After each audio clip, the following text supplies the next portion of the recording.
Welcome back, everybody, to the Nosebleed Sports Podcast. I'm Chris Witt, and with me, as always, is Mr. Adam Schmidt. Adam, how are you today, sir? I'm fantastic. How about yourself? Man, I'm going to tell you what, if I was any better, I'd be you. Wow. That's really something. Yeah. Yeah, last game of the year today, huh? Last varsity game of the year tonight. Yep. Didn't go the way we wanted it to. But that's kids played hard. Unfortunately, there's only one team where the very last game of the year goes the way they wanted it to go. That's right. You're 100% right. So everybody else, it just is what it is, man. It is what it is. The team we played is going to get beat next game. So even worse. That's a bummer too. All right, so we've got some NBA talk to get into today. To a couple huge trades to change the entire landscape of the NBA. Maybe two of the biggest trades from one team that has ever happened in the middle of a season ever. Yeah. With Kevin Durant and Kyrie Irving, we'll kind of go through those and what that was. The NBA All-Star game's coming. This is some of our biggest fans' favorite podcast, probably. Yeah. Yeah. The people that listen to this podcast love when we talk about the NBA. We get the comments constantly. Tell us how much you love the NBA down in the bottom. I'm going to tell you what, it's the dead of winter. I'm looking at myself on this camera up in front of us we've got the camera hitting us and we've got a little screen that, you can see yourself on and we're about as white, pasty white as it gets. I need some sun. It was 70 degrees today. It was feeling good. It's going to snow on Friday because that's how we roll here in Cincinnati. There's only one thing that can make this better right now. And it's Reese's. So as we do every week, we're going to start off with the Reese segment. We'll may have a little story or two to go along with the Reese segment today, and then we'll get into the NBA and then go to the Mount Rushmore of University of Cincinnati basketball players. And I didn't watch the comedy segment. I apologize. So it might get cut just a little short today. Yeah, no problem. Chris, this week, we're recording the day after Valentine's Day. Yes. Valentine's Day was on Tuesday, the 14th. 14th. We record on Wednesday, the 15th, and this will come out sometime after that. 16th. What'd you get for your wife? Anything you can say on the podcast? I didn't really get anything specific for the wife this year. I should ask, do you a lot of couples don't even celebrate Valentine's Day. I don't know that we have a yes, we do or no, we don't. I feel like sometimes we say we don't, but then we do. I don't know. I've been trying to be a little more spontaneous, and I just have like flowers and stuff delivered to the house randomly every couple weeks now. That's awesome. Yeah, instead of just waiting for certain days. So last week before Valentine's Day, I had a little what do you call that? It's what's the plant that grows in marijuana? Asia. Oh, bamboo. This bamboo, and they like shape it somehow into a heart. And then it's got an orchid that comes up out of it and, a little fancy little plant thing. So I just got that last week, which looks Valentine's-y. So we'll say I had an early Valentine's. I like to call it Valentine's now. My son calls it Valentine's. So I'm calling, and I laugh at him. He does it on purpose. It's not because he doesn't know how to say it. It's because he does it on purpose. It's because it's time for Valentine's. So I'm getting to Valentine's Day because we're all about balance. So that's what I got. What did you get? Let's get the Reese's out, and then I want to know what you got your girl. Well, okay. So for Valentine's Day, we are having the peanut butter rose. Oh boy, the Reese's peanut butter rose. This is a big son of a gun right here, buddy. Sure is. Tell you what, it sure is. And so we're gonna have the rose. And what did I get? I'm not a fan of the holiday, Valentine's Day, to be honest with you. But yeah, when you're dating somebody, you're in a relationship or whatever, sometimes you gotta. Well, Siri thought I was talking to her. Happy Valentine's Day, Siri. Yeah. Okay. Sometimes you just gotta do it because if the other person's into it, yep. man, there you go. Do it. So But anyway, I just got her a bag of candy and some gift cards and that kind of deal. Ooh. And then sent flowers on the day. Not a boy. Good work. Yeah, Good work. Nicely done. This Valentine's Day rose is wrapped as well as any Reese's has ever been wrapped. I mean, I feel like I need to keep this. I know, it's pretty impressive. This is going to be something here. I already feel the chocolate fingers coming on. Don't look at the bottom of it. You'll change your mind. I already did. It looks like worms have been infested into this thing. All right. So, Adam, as you take your first bite, one of my very favorite things about the podcast is to turn around, look at you mid-bite and say, first impressions? This reminds me of, we had something, there's a certain type of chocolate here. Mm-hmm. What was the other thing that was this kind of, I know you know what I'm talking about. I can't think of what it was, but it was, it was the half pounder that we had. Was it? Yeah, you know what? There's a similarity. That I was thinking of another one too that I think was kind of like that as well. But the thing we always get excited about is the things that have a lot of peanut butter in it. Mm-hmm. This has a lot of peanut butter in it. It does have the thicker chocolate as well. But man, when you get especially in the middle, and that's the big thing about these. When you get into these bigger, large Reese's guys, the edges are just too much of the hard chocolate. Mm-hmm. They don't have a really good consistency of thickness with it. But then when you get to that middle bite, if you can get rid of the edges and just get to that middle, my God. So tasty. Mm-hmm. Yeah. Here I am in the middle. So I got to take big bites to get through this quick. What are you thinking on this? It's just a delicious thing. It's a delight. Delight. I was close. Mm-hmm. But it's also delicious. I'm just going right to the score, and it's going to be 9.5. Yeah, I'm 9.6. I'm putting this same with last week's. I think this is 9.6. It's delicious. I mean, it's no 9.8, 9.9. We've had a couple of those, but it's right there with the good ones. Absolutely. Delicious. I love it. It's Reese's, it's peanut butter, it's chocolate. It's as good as it gets. I never thought I would say this, but there's still a whole lot of Reese's that we haven't had. A lot. I have 3 in my closet. I still have waiting to got into, and I know you've got 1 or 2 at least. Yep. At your house. Mm-hmm. And then we haven't even got to the Easter stuff yet. And that's Easter stuff is coming out now. There's a marshmallow. So it's the top half of the peanut butter cup is not chocolate, it's marshmallow flavor. Wow, I don't think I've seen that. I'm going to have to grab it next time. I'm not excited about it. I'm not going to lie to you. Me either. But got to do it. You know what I mean? I know it's there. It's like that peanut brittle one we had that was disgusting. You just got to do it. So, Adam, we talked a little bit before the podcast. Before we get into the NBA, I feel like there's so many people that watch this podcast that just aren't NBA fans. Mm-hmm. So let's give them a little something fun to play with. Do you want to go to the DoorDash story, or do you want to go to best thing you've ever got or given for Valentine's Day? Why don't we keep it Valentine's related and go that way. All right. Best thing you've ever, either way, you don't have to say which, you don't have, you don't have to give it both. Best given or received for Valentine's Day. I mean, asking a guy with the worst memory in the universe, that question is tough, but I didn't ask myself. I asked you. Okay. One of the top 2 worst memories. I'm in there, but I'll tell you what I did get this year. That was pretty cool. A Barney Fife t-shirt. No, that is awesome. I got some, I got some Reese's. I got some Reese's eggs.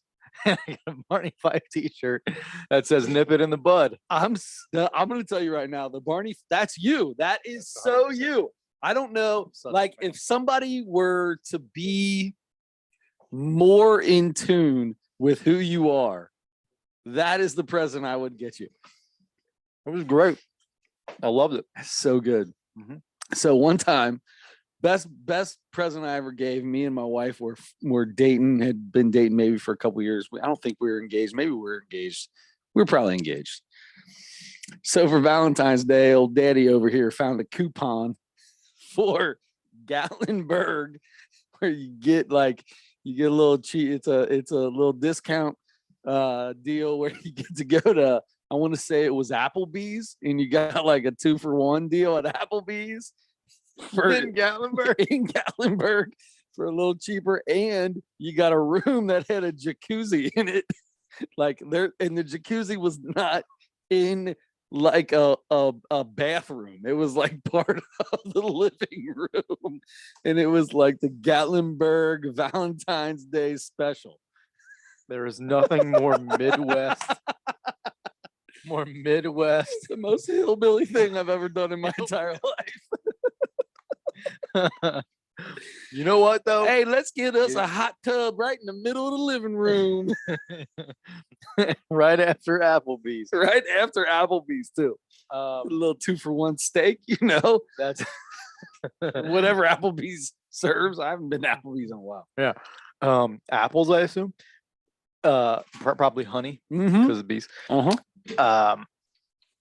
But you know what? You took your lady on a little trip. Mm-hmm. That's You're what right. counts. That's what counts. That's a sweetheart Save of a some deal. money, baby. There, yeah. Good thing you found that Applebee's coupon. It was literally a piece of paper I had to call and do the reservation, but to get the deal, I had to show up with that coupon.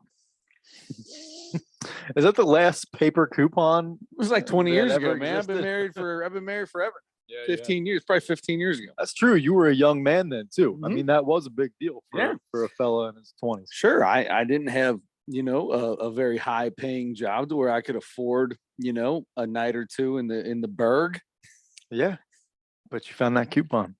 out in Gaddy. And I was like, ooh, dinner and a show. Let's go. Good for you. Mhm. That's a nice. Yep. That's a nice story. So that's the best thing I've ever got. I've ever done. My favorite thing, maybe. So on Monday, I'm working from home, Yep. and I'm like, you know what? Tomorrow's Valentine's Day. I'm gonna get myself a little Valentine's treat for lunch. Oh boy. So I ordered Chipotle from DoorDash. Okay. Mm-hmm. Got my regular. It keeps track of what you ordered before, so I just click the nice one and easy. button. Yep. Like probably the least healthy options you can possibly get from Chipotle. I on my account, it says leave order on table on porch. Okay, so I have this little table. I've probably said this before on here. This little table inside, right on the inside of my front door. Okay. Mhm. When I get the message that the door dasher has picked up the order and is on his way, his or her way, I set the little table right outside my front door. Okay. Perfect. Keeps it off the ground. Mhm. They can put it on the table right there, right next to the door. So they don't, because a couple times people will put the food right in front of the door. Mm. So you have to knock the food over. It's my absolute favorite. It's happened to me 3 times. My door's up a little bit, from there. So you got like 3-4 inches. So depending on what kind of food you got, it may not be a big deal. But the second, I love a fountain drink. Mm. So if I get a DoorDash, I get a fountain drink too. You know what I mean? And they put that right there, and I stare at it. I got to go down out through the garage, walk around the house to go get my food. Yep. Mm-hmm. And I leave good tips on DoorDash, more than Me what too. they deserve. Yep. Absolutely. So speaking of that, I order my Chipotle for lunch. I sit the table out there, says the fella's on his way. It takes a couple extra minutes from what I thought it was going to be. Yeah. They must have, because they do sometimes do an extra trip or whatever, consolidate trips. So says, it's here, it's delivered. I open the door. What I got was a double cheeseburger, French fries, and a chocolate shake from Burger King. Hold on now. So here's the deal. You got the wrong meal from Burger King. I'm gonna tell you that right now. If it's a double cheeseburger, French fries, and a shake from McDonald's, I'm like, oh, the French fries, like that's the best French fries you can get. Mm-hmm. Double cheeseburger is delicious, especially with mac sauce. But Burger King, nah, man, that's not the way to go. I'm not a Burger King fan at all. I never, ever eat Burger King. I like their original chicken sandwich. Okay, it's the long skinny one. All right. It's like fake chicken. I was going to say, just like the chicken is shaped in real life, right? Exactly. Exactly. So yeah, and you think, if you know me, you think, well, you got a chocolate shake out of it at least. 100%. Here's the thing. Their shakes are in, big plastic. It might have been a large. I mean, it was a lady that ordered this meal. I don't know what she looked like. She wanted a shake. She got a double cheeseburger, fries, and a shake. That's an Adam Schmidt order. Yeah, right? That's not a lady order. Yep.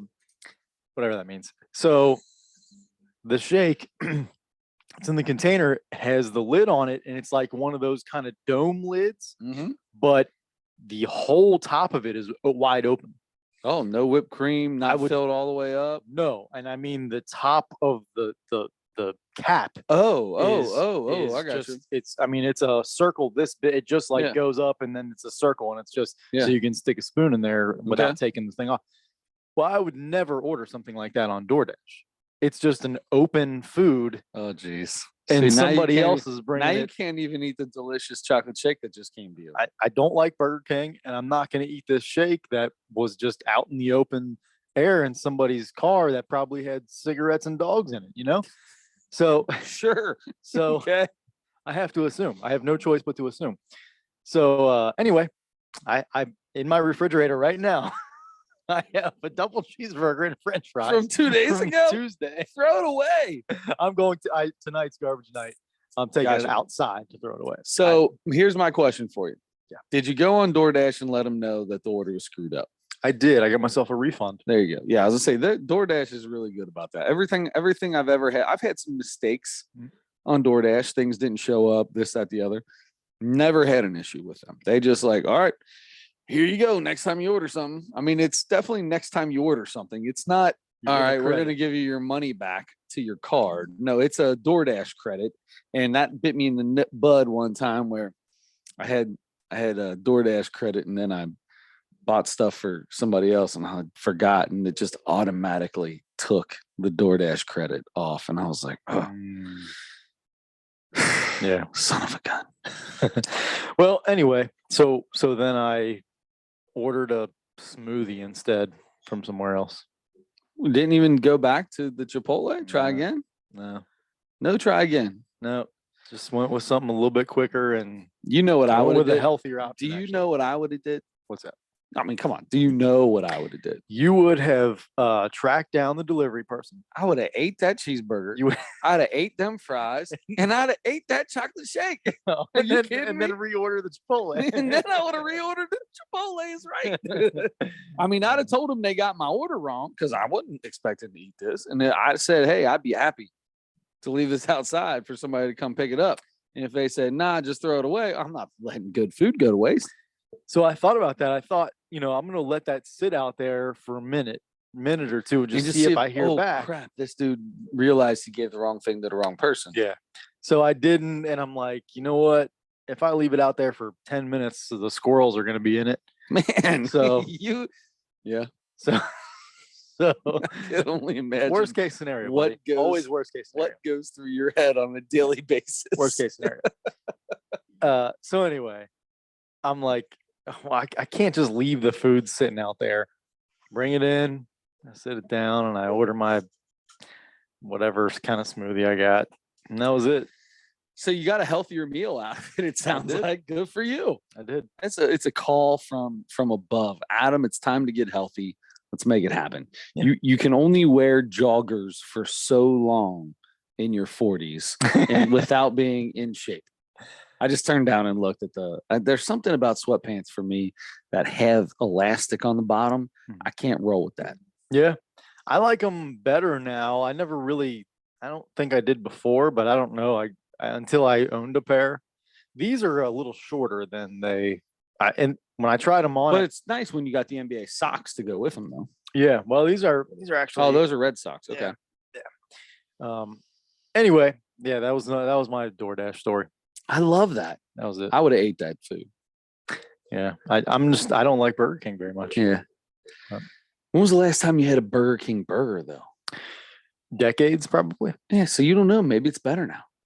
Well, probably right. Or is it probably worse? I mean, probably right. You're gonna pay more for it, and it's not nearly as good. Probably right.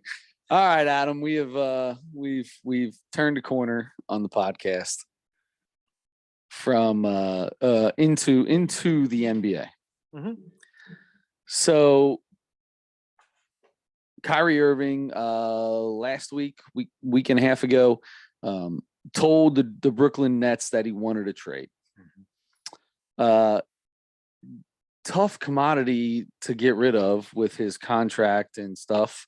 However, immediately a couple teams come out, and it's the Mavericks and the Lakers that come out as, all right, these are the two options that we think that are out there.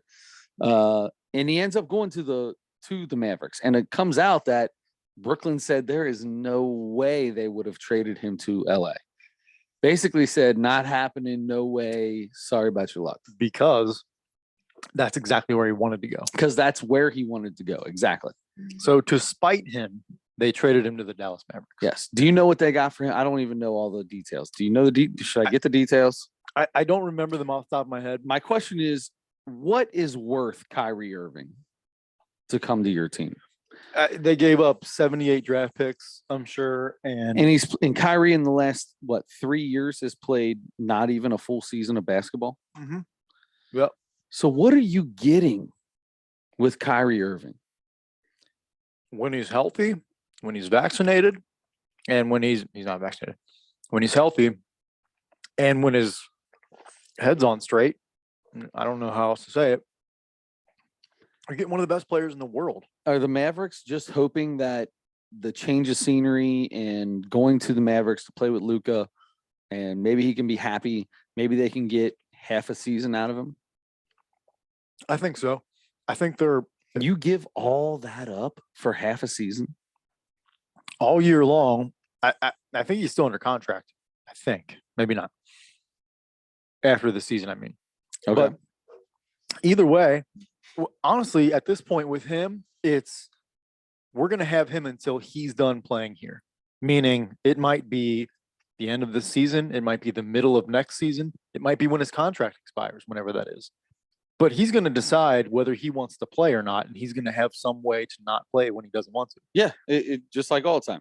So they got so Brooklyn got Spencer Dinwiddie, a good player, Dorian Finley-Smith, an okay player, a 2027 second round pick, 2029 first round pick unprotected, and a 2029 second round pick. It's quite a ways in the future. Yeah.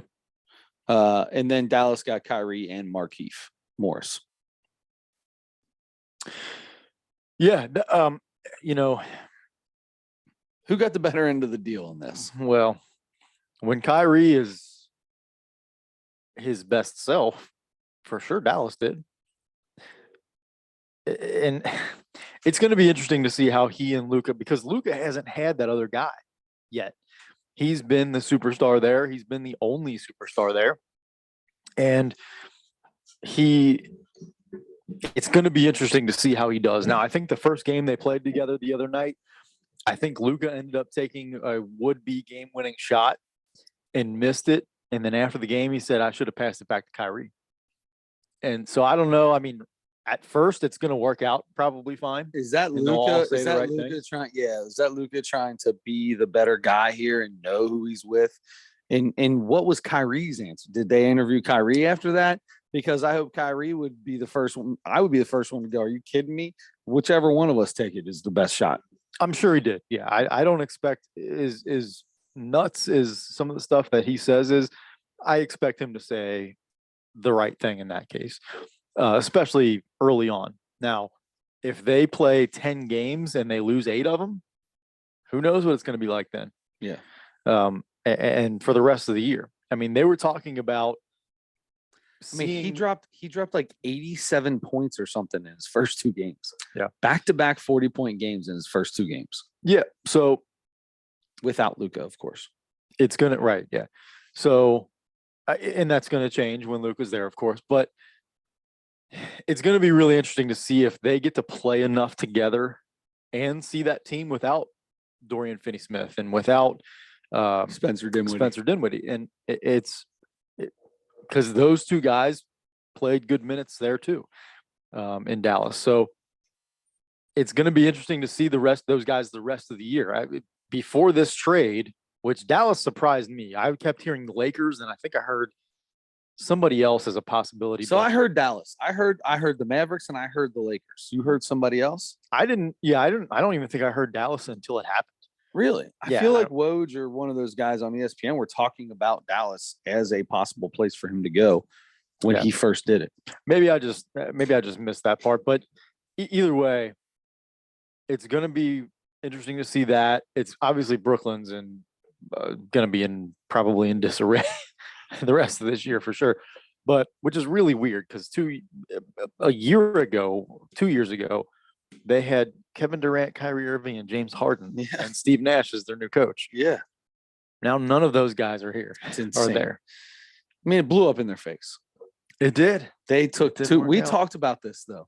Think about this. Yeah. When this all went down, we talked on this podcast about the egos that were on that team. There's a lot of egos in the NBA. You got to have a certain kind of ego to be a certain kind of player. But you hear about big 3s or big 2s that play together all the time. But you're talking about one dude who has not had his head on straight since he's gotten the league. Well, maybe after 3rd or 4th year, at least you heard him talking and then doesn't get vaccinated, which if you don't get vaccinated, that's your choice. But when you know for a fact you can't help your team and you have a chance, you've got a very small window with these 3 guys to do something and stand your ground, I guess. Do what you do. Yeah, I'm fine with that actually. Stand your ground, but then to be seen out and about at like big parties, unmasked, like there's all kinds of different stuff. Or say that you or you're injured or you're this, that, the other, and then they see you doing things that like there's always a little back and forth with it. Then you got Kevin Durant, who is Kevin Durant, is one of the greatest of all time, but at the same time is a head case when it comes to media, and not necessarily media, but fans and Twitter, the fake Twitter account and all the things like that, and the how he is. And then James Harden, who has asked to leave 3 places before he got to you. Mm-hmm. Yeah. You've taken 3 huge head cases and put them together. We talked about it. It is bound to blow up. Which one was going to be the first one to blow up, I think was the topic that we used. Yeah. And it was James Harden, then it was Kyrie Irving, and very quickly after it was Kevin Durant. Which I from what I understand, right after, maybe even right after Kyrie got traded, from what I understand, Kevin Durant went to him and said, all right, you got to trade me now. Yep, I'm out. Like, yeah, I'm not going to sit here with Ben Simmons and hope that someday he remembers how to be, remembers how to play basketball. I mean, I don't mean that in a bad way. Ben Simmons is playing like 11 minutes a game. Yeah. Before this went down. He's a great defender. He's a great passer. We know he can't shoot, but he wasn't even doing those things well. Mm-hmm. Yeah. Okay. So then let's shift gears to Kevin Durant. Okay. Durant, 4 days later, I think it was. Yeah, maybe not even that long. A day or two. Yeah. I thought, yeah. So at the trade deadline, he goes. He's traded to the Suns for a package that includes Mikal Bridges, Michael. How do they say that? Mikal, Cam Johnson, and Jay Crowder, and 4 unprotected future first-round picks. 4 first-round picks, 2023, 2025, 2027, and 2029. And a 2028 pick swap, which means they're also going to get their 2023, 25, 27, and 28 and 29 first-round picks. The 28 will be a pick swap, because I do remember when this happened, you weren't allowed to trade first round picks in back-to-back years. I remember a few years ago when they did that. So that's insane. 23, 25, 27, and 29 first round picks. And if they're not getting any better, 1, 2, 3, 4, 5, 6 years into this whole mess, and Brooklyn is still just being Brooklyn, then they're going to get maybe even a better pick than what they have there now. So looking at the teams, how different they are after these trades. Going to Phoenix was an even bigger surprise to me than Kyrie going to Dallas. That surprise. Yeah, I'm with you on that. That was a surprise. And I'll be honest, it's like it's potentially as big as him going to Golden State to me. 1,000%. You are going to a team that has been that was in the finals 2 years ago, was in the conference finals last year. That hasn't gotten any worse, except for the fact that CP3 is a little older. But CP3 hasn't been the old CP3 in 6 years. He's still the greatest, one of the best facilitators on the floor at any given moment in time. But he's not scoring the way he used to score. Sure. Devin Booker is insane. And can you imagine this now? The thing about Kevin Durant is he doesn't demand the ball. Kyrie Irving demanded the ball. Kevin Durant doesn't demand the ball on every play. He's very good in high pick and rolls and rebounds. And when he needs to take over, he can take over and he's going to get it.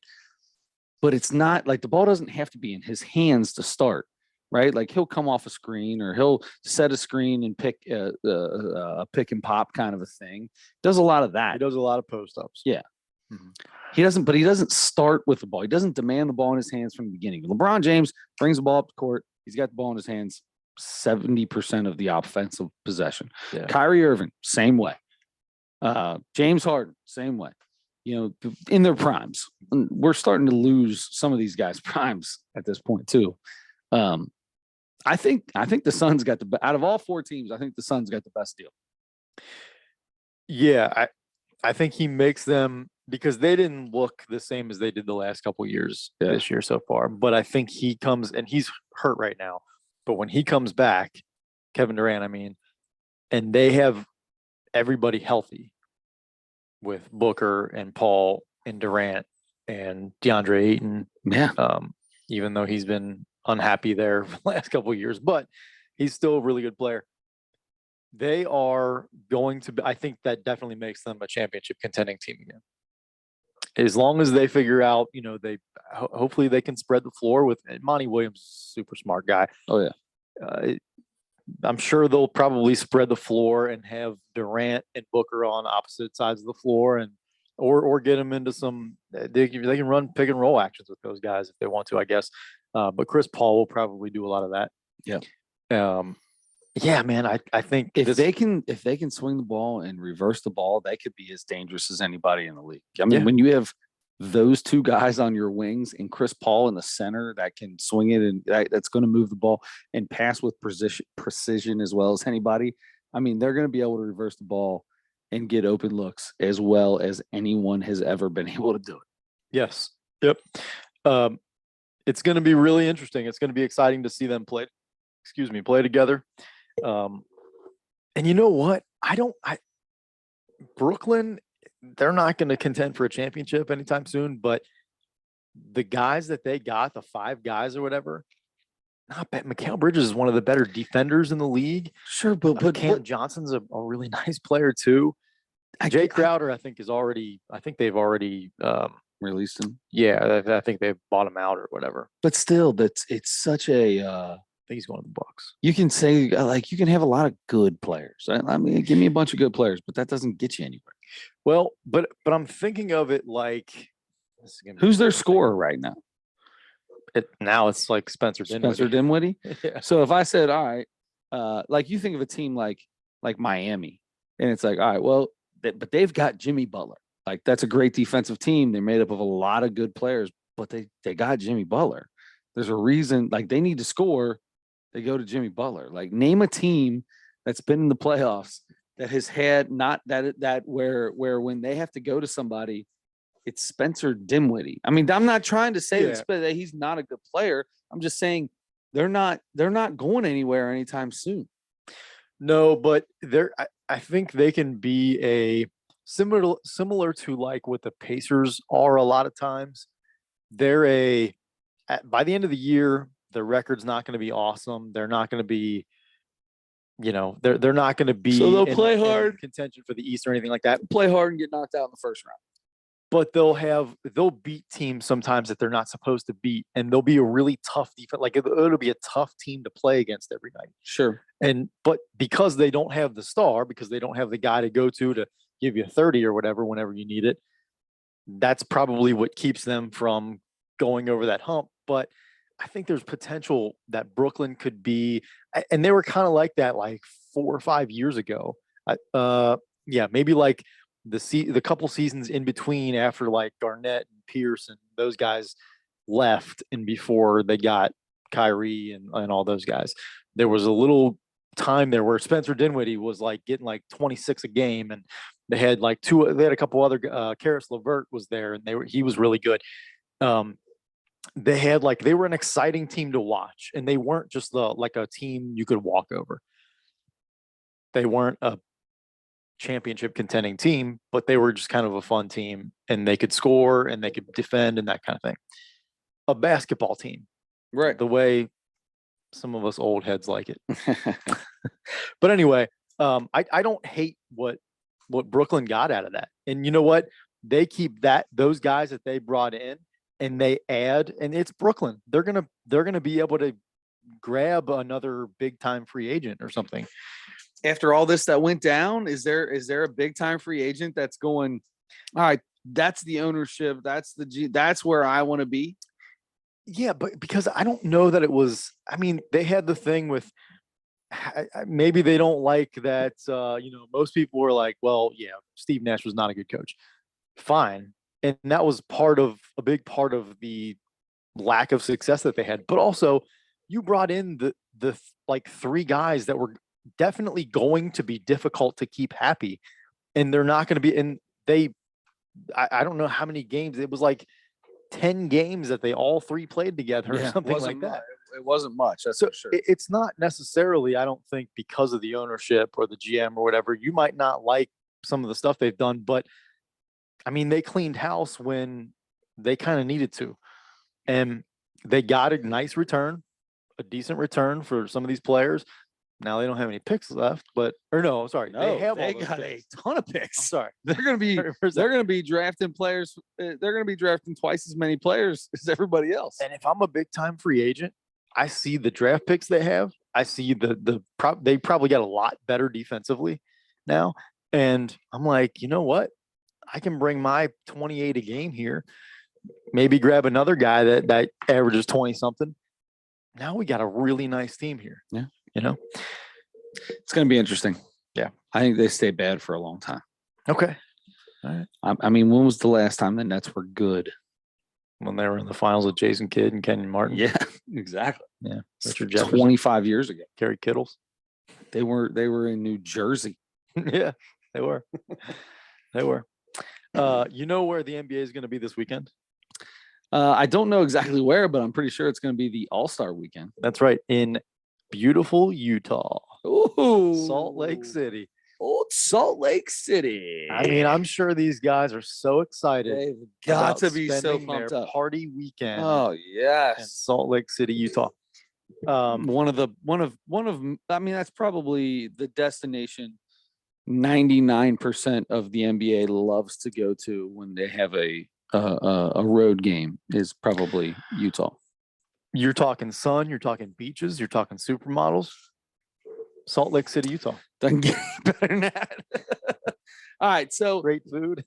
I do like the way that the NBA has done the All-Star game with that. What do they call it? What's the ending called? Oh, the Elam ending. Elam ending, where they say, okay, clock stops now. First team need 12. 12 points above the winning team's number or whatever it is. First team to get to that. If it's 120 to 118, then it's 144. First team to 144. Or 134. I love that. That's fun. Mhm. Because it always the game ends on a made basket. That is enjoyable, right? The game ends on a made basket. Yeah. It makes everybody love it. It's exciting for everyone. That being said, the dunk competitions got kind of lame, and then it had a little bit of a kickback with the Zach LaVine and what's Gordon's first name? Aaron Gordon. Aaron Gordon? Yeah, Aaron Gordon. That's right. When Aaron Gordon and Zach LaVine had their couple years, am I wrong about this? No, you're right. It sucked, and then those two came, and it was really impressive, and it's kind of starting to fall back down again. Who's in the dunk competition this year? Pulling that up now. Should have already had it ready to go. But in the dunk contest, you have, I just had it up earlier today, as a matter of fact. I know you have Mac McClung, who I think is in the G League right now. Wow, so you don't even have to be in the NBA. I suppose not. Mac McClung was like a Zion Williamson level YouTube superstar in high school, because he's this white kid that doesn't look very big. I remember that. He jumps out of the gym, and he can really dunk. But not necessarily a household name right now. Kenyon Martin Jr. Okay. You have, I still haven't found it. Those were just off the top of my head. Wow, that's pretty good. So after that, you've got Trey Murphy the third. That's right. Everybody knows him. Jericho Sims from New York, probably the most well-known player. And after that, my friend, that's it. There are 4 participants in the NBA dunk contest. That's right. That might be the smartest thing they've done. Shorten this thing. Well, I think that's how it was the last couple of years, wasn't it? 4? Is it? Yeah, I think so. All right. So out of those 4, Kenyon Martin Jr., Mac McClung, Trey Murphy the third, and Jericho Sims. Who do you got? I'm going. You know what? We're going to be talking about his dad in a little bit. I'm going Kenyon Martin Jr. All right, I'm going Mac McClung. All right. The judges are Jamal Crawford, Lisa Leslie, Carl Malone, Harold Miner, 2-time dunk competition winner, and the greatest, one of the greatest dunkers, one of the top 5 dunkers of all time. He's been the judge for the dunk contest for as long as I can remember, Mr. Dominique Wilkins. Human highlight film. Okay. So after that, we've each picked our thoughts on that. Let's go to my favorite. Let's go to my favorite, and let's do the 3-point competition. My phone is. Oh, you're struggling down here on it, huh? Yeah. That's all right. Because I've got this just talks to.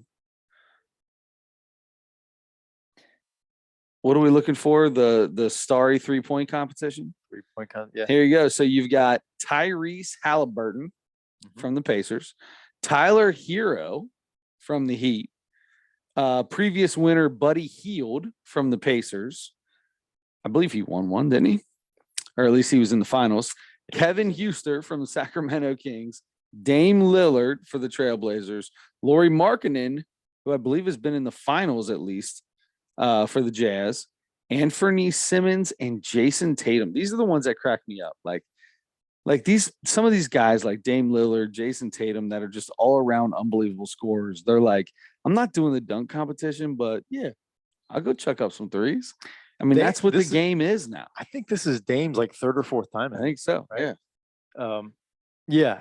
But you know what? There are 3 or 4 of these guys that you're like, I can't wait to see those guys shoot against each other. Yeah. I love watching Dame Lillard shoot. The problem is I don't think he's going to do good in a 3-point competition because that's not the way he shoots threes.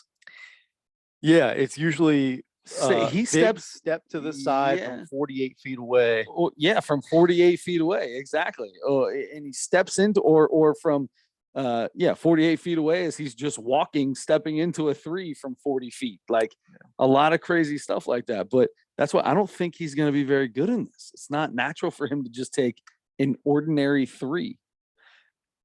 I think he's done okay at least one or 2 years. I saw a little bit of a 3-second highlight from one of his past contests, and he has a fairly. I mean, he changes his shot a little bit because he doesn't get the same elevation, which is kind of smart if you can get yourself to do that and have the same shot without like really jumping. Yeah, that's a better shot for the 3-point contest. Sure, you're not wasting as much energy. Right. And that's what you see at the end of these competitions a lot is when the guy's getting wasted. Some guy like Buddy Hield, who's got massive hops on his three. And by the time his last rack gets there, he's hitting the front of the rim on everyone. Yeah. So who do you like in this? I think out of all these guys, I'm going with Lauri Markkanen. I love the big guy. When he was with the Bulls, I loved him. This is just a love pick. That's all this is. Just because I like Lauri Markkanen. I'm going, I'm taking Buddy Hield. Nice. That's a really good choice. Taking Buddy Hield because he's one of the best shooters in the league. All right. So last but not least, Adam, what is probably better than the dunk competition, and sometimes is starting to get better than the 3-point contest in some cases. When you get people that want to be there, I still don't understand the skills competition. When they do the Kia Skills Challenge and they got guys out there loafing it, why did you even get in this? Like, I don't understand that. They hot dog it. The skills competition is a get it and get after it kind of thing. Mm-hmm. And so many, like, they've done bigs versus smalls, and I remember Karl-Anthony Towns won one. They've got a lot of them. So there's three teams in this. You've got Team Antetokounmpo, which is Giannis, Thanasis, I guess is his name, and Alex Antetokounmpo. So I guess he plays with his brother in Milwaukee, and then the Wisconsin Herd is where Alex Antetokounmpo is. And then you've got Team Jazz, which is Jordan Clarkson, Walker Kessler, and Colin Sexton, which last year was this competition was won by Team Cleveland last year with Garland and I can't remember who else, but I really like that Garland kid. Yeah. And then you have Team Rookies, Paolo Banchero, sorry, Jaden Ivey, and Jabari Smith Jr. I'll tell you right now, I'm going with the rookies. When you I feel like the rookies, they want to get at it. It's like, okay, this actually means a little something to me. Mm-hmm. But then you got Team Jazz. They work together. They're together all the time. That's what won last year was Team Cleveland. I think that's what I'm going with. What do you think? You're going with Team Jazz? I'm going with Team Rookies. Team Rookies? I'm going with Team Jazz then. You like that one? I like the teammate aspect of it. Yeah, I do. All right, that sounds good, man. That's pretty much everything. Is there anybody in the celebrity game that you're looking forward to see?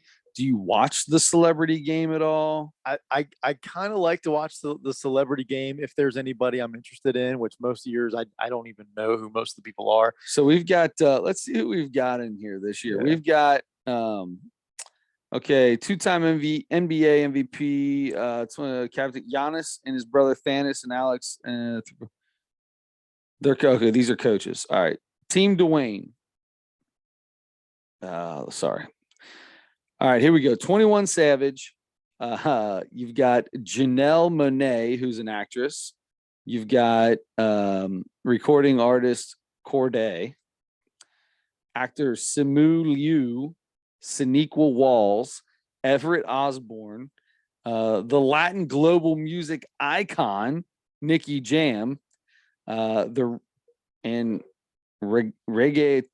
artist Ozuna, Seahawks receiver DK Metcalf. I'm up for that big time. I'd like to see that dude jump up and dunk one. Ooh. Hall of Famer Calvin Johnson might even be better than that. Listen to this. This might be my favorite one out of all of them. I think I know what you're going to say. I can't wait to see big, chubby Albert Pujols getting up and down the court. I want to know if Albert can play basketball. I'm super interested in that. I think it's going to be bad. And we all know Guillermo Rodriguez. He's done it a couple times, the guy from the Jimmy Kimmel Show. Tennis star Francis Tiafoe. WWE star The Miz. That guy's a joke. Brazilian TV host Marco Mion. And then content creator Jesser will make their first celebrity game appearance. Dude's name is just Jesser. Oh, my gosh. Team Ryan. Ryan Smith. That's Utah Jazz governor and honorary captain. Kane Brown. I do know who Kane Brown is. Light-skinned country singer. So that's kind of interesting. We already said Corday. Diamond DeShields, who's in WNBA. Said Marcus Mion, Everett Osborne. Said a lot of those guys. Dwayne Wade's team. So a lot of these guys have already said. Hassan Minaj is going to be in this. Oh, there you go. Really? Yeah, Hassan Minaj he'll be on Team Dwayne. He's with DK Metcalf. Janelle Monáe is going to be on there. Arik. I don't know who Arik Ogunabowale. Yes. Yeah, good for you. Good job. Ranveer Singh, Francis Tiafoe, and Alex Toussaint.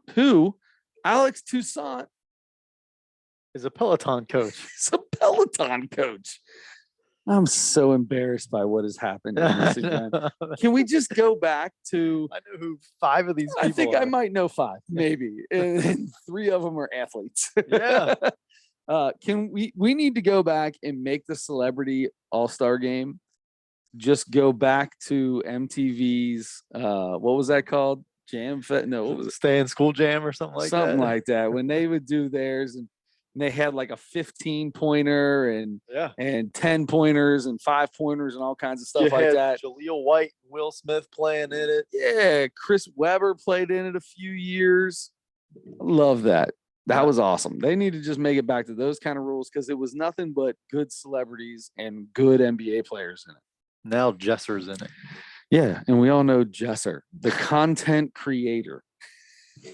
That's what he is. He's a content creator. All right, I'm excited about Hassan Minaj, and I'm excited about Albert Pujols. 100%. Yep, I'm in with that. I think Calvin Johnson's going to be really good. Oh, I think Calvin Johnson will be amazing. I think DK Metcalf is going to be really good. DK Metcalf might have 37 rebounds in this. I hope he tries to box somebody out and like throws them into like the 18th row. He's going to box out a little tiny actress or something. Oh my God, that dude is so jacked. I want to know what he looks like compared to regular people. Like you always see him on the field. I want to see him out there with a jersey on, just standing next to a regular person like Jesser, the content creator. I don't know what that We're creating content. Woman, We're creating content as we speak right now. We should be in this. Is Jesser male, female, neither, both? Do you know? Might be a spoon. I don't know. Probably identifies as a spoon. Probably identifies as a spoon. All right. On that note, is there anything else in the NBA that you want to go over? Anything you got? I think we covered it this week. All right, Adam. That brings us to the last segment of the night. This is going to go to the Mount Rushmore that you have created for us to do. And that is the Mount Rushmore of UC, University of Cincinnati basketball players. I said last week, I don't know how I want to do this. I want to do it just my favorite UC basketball players. And being not a UC fan in any shape of the imagination. But I think I'm going to mix it up. I'm going to go greats. I'm going to throw 1, maybe 2, just guys that I loved, even though I wasn't a UC fan, just like people that I think of now. And I'm like, you know what? He wasn't bad as a guy at UC. So I'll let you start off. My first question to you was Art Long on your list? Art Long was very close, but in place of Art Long, when he punched the horse, is that what took it? You put a horse. Oh, nicely done. I was gonna say, did him punching the horse, is that what knocked him off of it? Yeah. Who punches a horse? And Yancey Gates punched a horse too. Yancey Gates punched a horse too. Yeah, Kenny Freeze. You ain't kidding there, buddy. So neither of those guys are on my list. Okay. All right. Let me start with Kenyon Martin. I feel like that's the easiest one. Okay. He's probably he might be a guy that you couldn't stand because he was really, really good. He was really good, but I that was not a guy that I couldn't stand. I was never a guy that got on my nerves. I'm gonna be honest with you. There's not a lot of guys that you see that like irritated me. Good. Because I just feel like my whole life we've beat them so many more times than we've lost that, a loss here and there, nobody's really stood out in any of that. In those early 90s, though, I mean, X beat them a few times. They were number one in the country. X beat them twice. They were consistently a really good team. Yeah. And X was still kind of a mid-major at that point, right? Absolutely. 1,000%. Yeah. So Kenyon Martin, for sure. And you look, he played when we were in high school. I mean, that was like our prime, and he was maybe the best player in the country his senior year. I remember being a kid in my room, and I had a little black and white TV. I must have been in, I don't know, 7th, 8th grade, maybe freshman. It had to be, no, it was at my old house. So it had to be somewhere up to my freshman year. Okay. But I had a little black and white TV. It was like a 6-inch, maybe 4-inch TV, and you get a few channels. I've talked about this before. I used to watch ECW on it all the time, but it also was an AM FM radio. That's right. So I could switch it over, UF, UHF, VHF, AM, FM, right? I had it all, dude. This was the camping man's dream to do anything.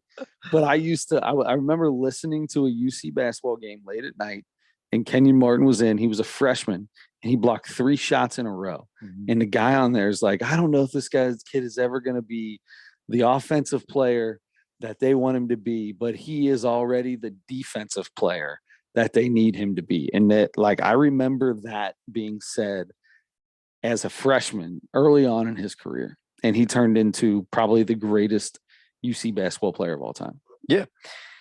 I'm going to move on to, if there's a type of basketball player I love more than any, it's probably a left-handed point guard, a good left-handed point guard. Yes, I just love watching left-handed players play, especially when they're good and they have that like unorthodox look, and they just look, like Manu was like that. Yep. Just look different, and they always seem like those guys seem crafty. I believe you're gonna, if I'm not mistaken, also maybe one of the ugliest UC basketball players to ever live as well. We'll have to bring back the ugliest man tournament. The ugliest tournament that we did. Yeah. I mean, Nick Van Exel was not a pretty man. No, I suppose not. Dude had something was, I don't know if he had a lazy eye. I got a lazy eye. I'm not a pretty man. Like, it is what it is. Tell you what, that guy could shoot. He could play. He was I liked Nick Van Exel. He was a lot of fun to watch. He was great in the NBA. I liked Nicky because of how great he was in the NBA. Yep. I bet he played 12 years in the NBA. And he took his free throw. He would shoot his free throw from like a foot behind the line. Yeah. Yep. I always thought that was weird. Yeah. Cool though. Like I liked it. It was like a gimmick kind of thing, but it wasn't a gimmick to him. I think he just was. I'm sure there was a reason for it. Trust me, I'm sure there's a reason. So Kenyon Martin, Nick Van Exel. I'm gonna go. Can I guess? Yeah. Is it Bobby Brennan? You know what? He didn't quite make my list. Bobby Brennan did not make my list, but Steve Logan did. Whoa, nice, Stevie Logan. Steve Logan was Kenyon Martin, Danny Fortin, and Steve Logan, I think, were all won National Player of the Year awards of some kind. There's like 5 of them. Yeah. So Steve Logan was from Cleveland. He's an Ohio guy. Great shooter. He was I remember like seeing the game. As a matter of fact, I remember watching a couple games on my break at Walgreens. Yeah. And seeing him and hearing like he's getting like serious national recognition during these, as his last couple as years. like a 5'7", 5'8" point guard. Very short guy, yep, but he could play and he could fill it up. Loved him because reminded me a lot of Drew Lavender with the shorts that went all the way down to the ankles. That's my kind of basketball shorts. That era was something else. Yes, it was. Fourth, I haven't marked a fourth. Okay, right? So let's run through them. Because you got a pretty good little group there. You've got Mel Levitt, right? A lot of people put Mel Levitt, the helicopter, on there. Everybody loved Melvin Levitt. He's so exciting. Yes. But Corey Blunt had a really good career, you see. He did. Danny Fortson I loved him in the NBA. Mm-hmm. Danny Fortson and Brian Grant reminded me so much of the same type of player. Not in college, but when they got to the NBA. In college, Danny Fortson just had the biggest behind and could move anyone and get 1,000 rebounds and do whatever he wanted. And where Brian Grant was a slim, skinny guy, and just put on muscle. And then when he got to the NBA, got a little thicker and became a lot. Or maybe it was the dreads that they both had in the NBA. Let me ask you this. Comparison: Danny Fortson and David West. Yeah, 100%. Oh yeah. Okay. Yeah, definitely. They were smart. David West, you could watch as soon as the shot would go up, he would run to which side of the back.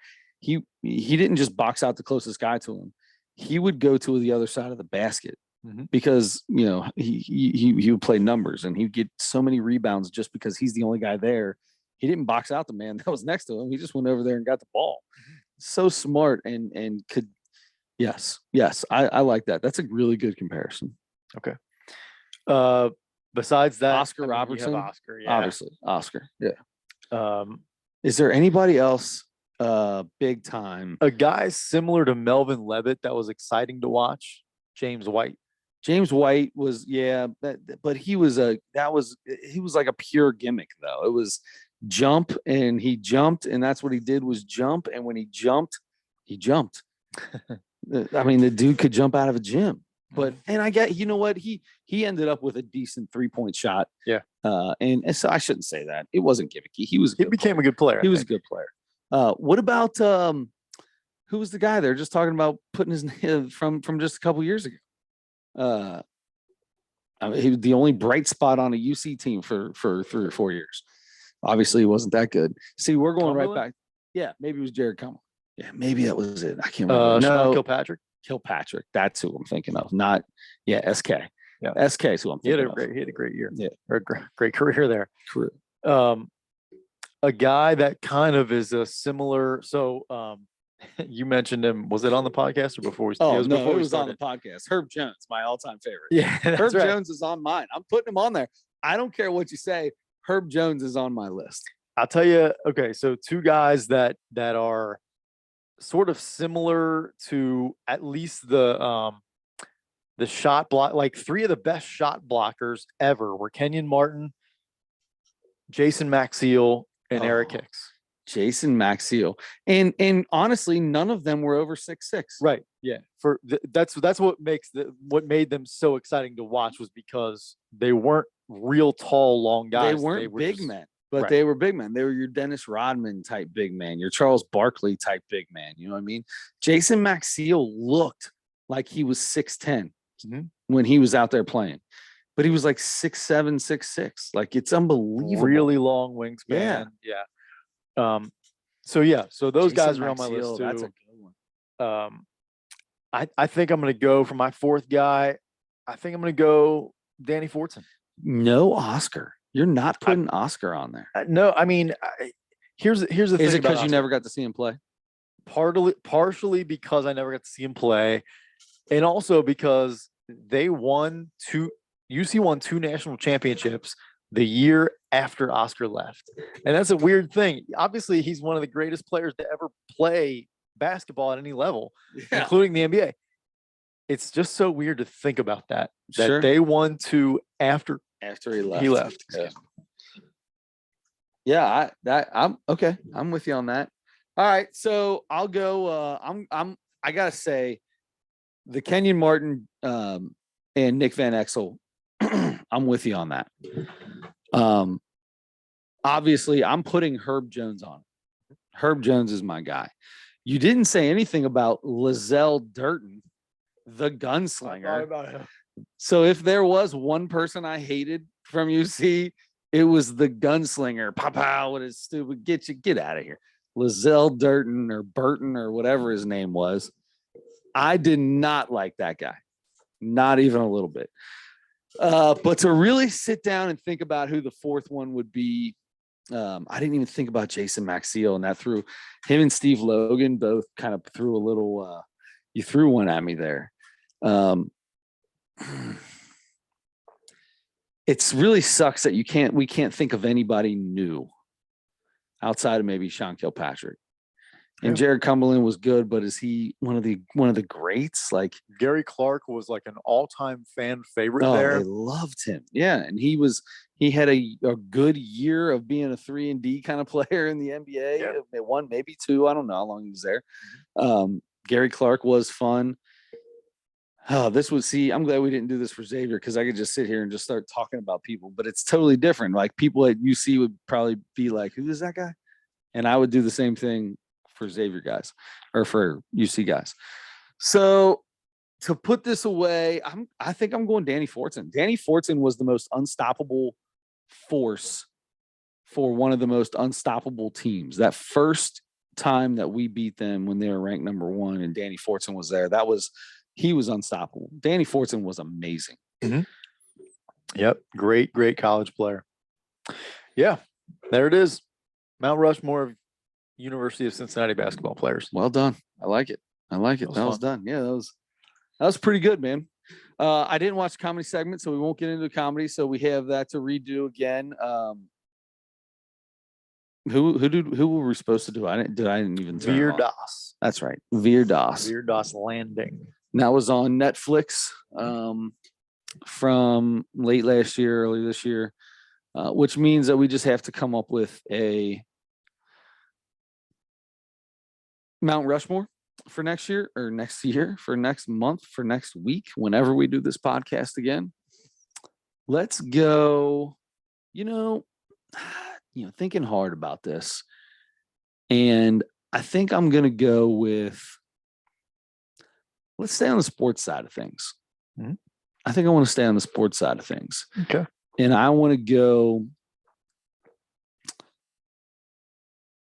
Okay, let's stick with what you just did. College basketball team, greatest of all time.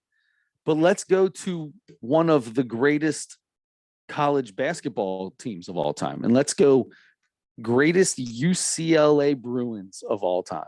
That was the one in here. Is it what you're thinking? Yep. Nice. Yes. Let's go greatest UCLA Bruins of all time. I love that. I sort of claim, before the current coach got there, I was a UCLA fan. I feel I really like their point guard. It seems like he's been there for 100 years. No, the big haired guy he's been there. Mick's been there for at least 6 years, and that kid's been there ever since he's been there. It seems like it. Yeah. And I know they get the COVID year, an extra COVID year and all this, but come on now. Let's check a birth certificate. Anyway, but I love John Wooden and his whole era there. And I love those teams in the 90s with the O'Bannon brothers and Tyus Edney and those guys. And then you had Kevin Love and Russell Westbrook, and we will get into all that. Dude, there's a ton. Reggie Miller. We could just do it right now. I mean, yeah. The O'Bannon brothers, and what was Dalla? What was his name? Point guard. Dollar, yeah.